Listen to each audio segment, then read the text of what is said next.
সবাইকে কমার্স বলে পক্ষ থেকে আমি দেবাশিস স্বাগত জানাচ্ছি। এসএসসি পরীক্ষা কিন্তু চলমান। আগামী সপ্তাহ থেকে শুরু হচ্ছে আমাদের কমার্সের জার্নি। সেই জার্নির ফার্স্ট সাবজেক্ট কি বলতো?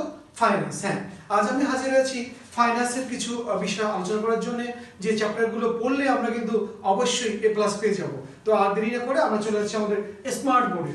তোমরা দেখতে পাচ্ছ যে আমাদের এসএসসি 2026 সাজেশন বলতে এখানে আমরা বাংলা এবং ইংলিশের সাজেশন নিয়ে আমরা হাজির হয়েছি। তো তোমরা অবশ্যই এই সাজেশনগুলো ফলো করবে, কোন চ্যাপ্টারগুলো পড়লে আমাদের জন্য সুবিধা হবে। ওকে, তোমরা দেখতে পাচ্ছ যে আমরা এখানে দিয়েছি যে 5টা চ্যাপ্টার, রাইট? আমাদের চ্যাপ্টার মূলত হচ্ছে কয়টা? 7টা। ওকে, তো আমরা প্রথম যে চ্যাপ্টার নিয়ে কাজ করব সেটা হচ্ছে অর্থের সময়মূল্য। এখান থেকে কিন্তু আমাদের দুটো অঙ্ক আসার সম্ভাবনা অনেকাংশে বেশি। তো আমরা এই কাজটা কিন্তু একদম ভুল করব না, আমরা বাসায় প্র্যাকটিস করব। তারপর হচ্ছে ঝুঁকি ও অনিশ্চয়তা, এখান থেকে একটা অঙ্ক অবশ্যই আসবে। এরপর আমাদের যেটা রয়েছে আমাদের হচ্ছে মূলধনী আয় ব্যয় প্রাক্কলন, এখান থেকে কিন্তু আমরা ম্যাথ দেখব একটা। আচ্ছা, আর তারপর হচ্ছে বাণিজ্যিক ব্যাংক ও তার পরিচিতি, যেটা সেই চ্যাপ্টারটা দেখব।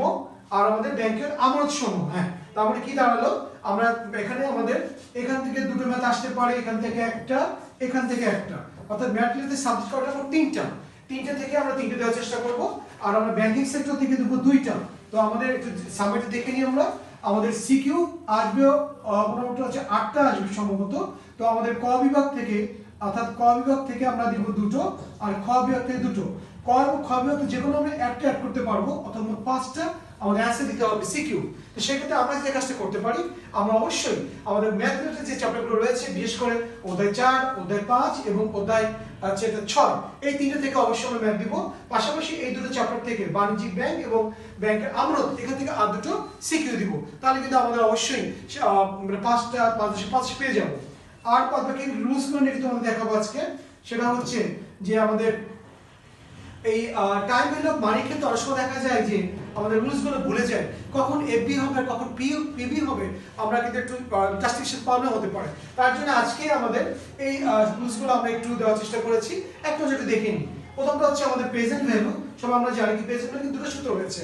একটা হচ্ছে আমাদের নরমাল, অর্থাৎ সিম্পল থাকলে, আর হচ্ছে কম্পাউন্ডিং থাকলে। সিম্পল থাকলে এটা করব, আর কম্পাউন্ড থাকলে এটা করব। আর মনে রাখবো সবাই যে কম্পাউন্ড থেকে অবশ্যই এম একবার আমরা ভাগ করব, আবার এম দিয়ে একবার কি করব? গুণ করব। পরে আমাদের ফিউচার ভ্যালু ঠিক সেম। আর একটা সূত্র রয়েছে আমাদের, সেটা হচ্ছে যে আমাদের ইআর, যেটা হ্যাঁ ইআর এর সূত্র রয়েছে, এটা খুব ইম্পর্টেন্ট, এফেক্টিভ রেট। আর সিম্পল ইন্টারেস্টের আর সূত্র রয়েছে। তো আমরা অবশ্যই এই চ্যাপ্টার 4 এর এই রুলসগুলো ভাষায় প্র্যাকটিস করব। আর এই চ্যাপ্টার থেকে আমি 10টা করে বা 5টা করে ম্যাথ দিয়ে দেবো। এগুলো করলে কিন্তু আমরা এই চ্যাপ্টার থেকে 10 এ 10 পেয়ে যাব। এরপর আমরা দেখব যে পরে যে রুলসগুলো রয়েছে, অর্থাৎ যেগুলো আমরা বললাম একটু আগে, ওইটা যদি বিশ্লেষণ করা যায় তাহলে কেমন হতে পারে। যেটা আমাদের কম্পাউন্ডিং থাকলে ইয়ারলি এম হবে কত? 1। ওকে, তারপর যদি আমরা দেখি যে হাফ ইয়ারলি থাকলে কত হবে, সেটা হবে হচ্ছে আমাদের 2। আচ্ছা, এটা ইয়ারলি থাকলে 1, হাফ ইয়ারলি থাকলে 2 হবে, কোয়ার্টার থাকলে 4, মান্থলি 12, আর বায়োমান 2 মাস পর থাকলে হবে 6, এবং ডেইলি থাকলে হবে 365। আর আমরা এই রুলসগুলো সবাই জানি যে আমাদের এর হচ্ছে number of compounding times per year, আর এর নাম্বার অফ ইয়ার্স, সব আমরা জানি অবশ্যই। ওকে, এরপর আমাদের আরেকটা রুলস রয়েছে, আমরা অন্য একটা চ্যাপ্টার দেখব, তাহলে সুবিধা হবে আমাদের জন্য। ক্যাপিটাল বাজেটিং, সেটা কেমন? ক্যাপিটাল বাজেটিং এর যে রুলসগুলো আমাদের খুব ইম্পর্টেন্ট, সেটা হচ্ছে আমাদের এভারেজ নেট প্রফিট, যেটা এখানে আমাদের ম্যাথগুলো প্রায় পরীক্ষাতে চলে আসে। তো আমরা অবশ্যই এই তিনটে সূত্র ভালো করে পড়বো, রুলসগুলো পড়বো। আর পাশাপাশি আমরা, তোমরা দেখতে পাচ্ছ যে আমাদের এখানে পেব্যাকের রয়েছে, পেব্যাক পিপিপি, যেটা আমাদের যদি ক্যাশ ফ্লো ইকুয়াল থাকে তখন এটা হবে, আর আনইকুয়াল থাকলে এটা হবে। মূল কথা হচ্ছে ফিনান্সে যদি তোমরা গোল্ডেন A+ পেতে চাও, অর্থাৎ 100 পেতে চাও, তার জন্য এই চ্যাপ্টারের ম্যাথগুলো তোমরা প্র্যাকটিস করবা। আর যে 5টা চ্যাপ্টার সিলেক্ট করেছি, এগুলো বেশি বেশি ভাষায় ম্যাথ করবা এবং এমসিকিউ সলভ করবা। তো আজ এ পর্যন্তই। নেক্সট আমাদের আবার দেখা হবে।